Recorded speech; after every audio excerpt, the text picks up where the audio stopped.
Assalamualaikum warahmatullahi wabarakatuh. Bagaimana kabar kalian semua?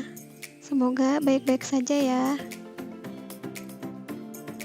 Sebelum pembelajaran dimulai, marilah kita berdoa menurut agama dan kepercayaan masing-masing.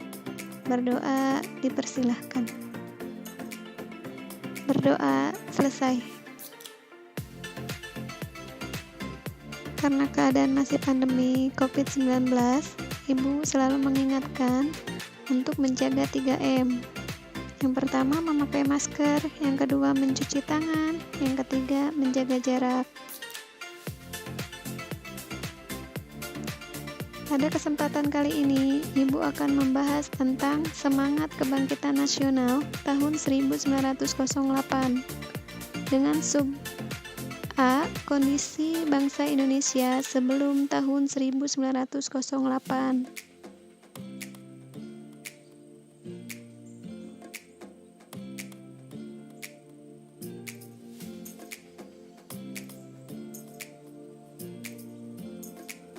Tujuan pembelajaran: menjelaskan makna dan arti penting kebangkitan nasional tahun 1908 dalam perjuangan kemerdekaan Indonesia.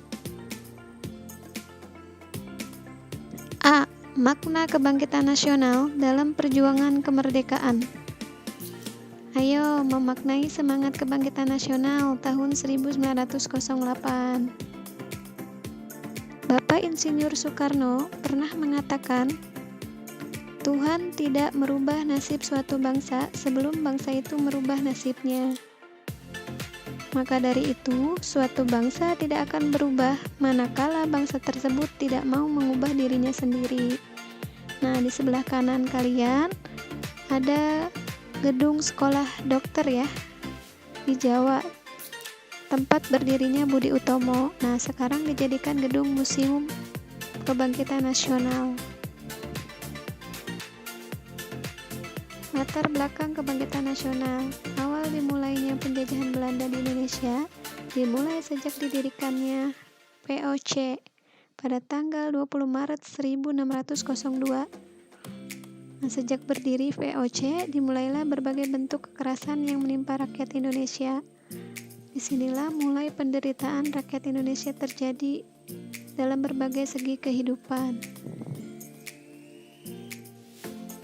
Di berbagai daerah, VOC melakukan tindakan dengan melaksanakan politik adu domba yang saling mengadu domba antara kerajaan yang satu dengan kerajaan yang lainnya.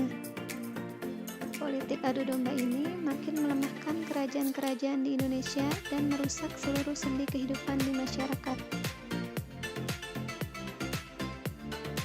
Bangsa Indonesia makin menderita ketika berkuasa dan les berkuasa.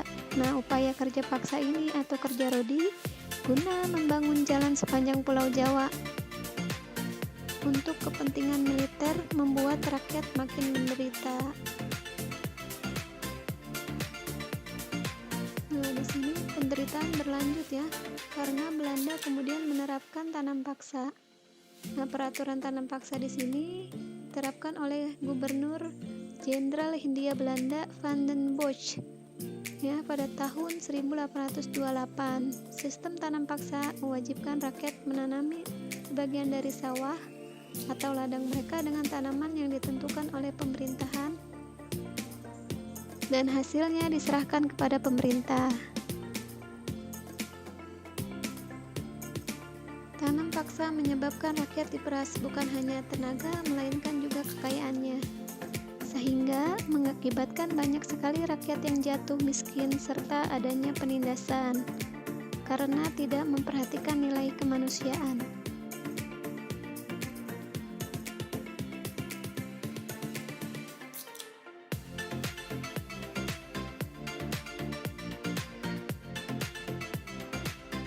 Di sini ada politik balas budi atau politik etis.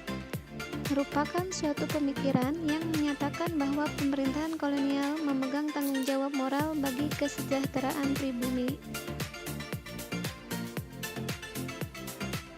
Awalnya, hanya pemerintahan Hindia Belanda hanya mendirikan sekolah tingkat rendah, tetapi karena dibutuhkannya dibuka sekolah tingkat menengah dan sekolah tingkat tinggi. Pada masa pemerintahan Hindia Belanda, pengajaran dibuat menjadi dua sistem, yaitu pendidikan umum dan pendidikan kejuruan. Keduanya menggunakan bahasa Belanda sebagai bahasa pengantar. Pendidikan umum yang didirikan oleh pemerintah Hindia Belanda mencakup jenjang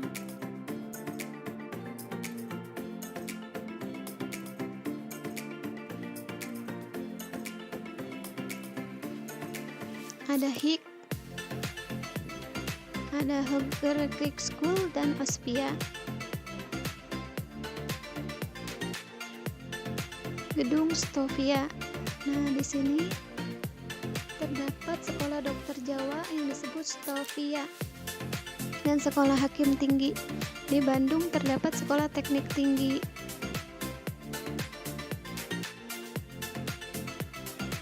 Sekian materi hari ini, semoga bisa bermanfaat ya. Ibu akhiri, Assalamualaikum warahmatullahi wabarakatuh.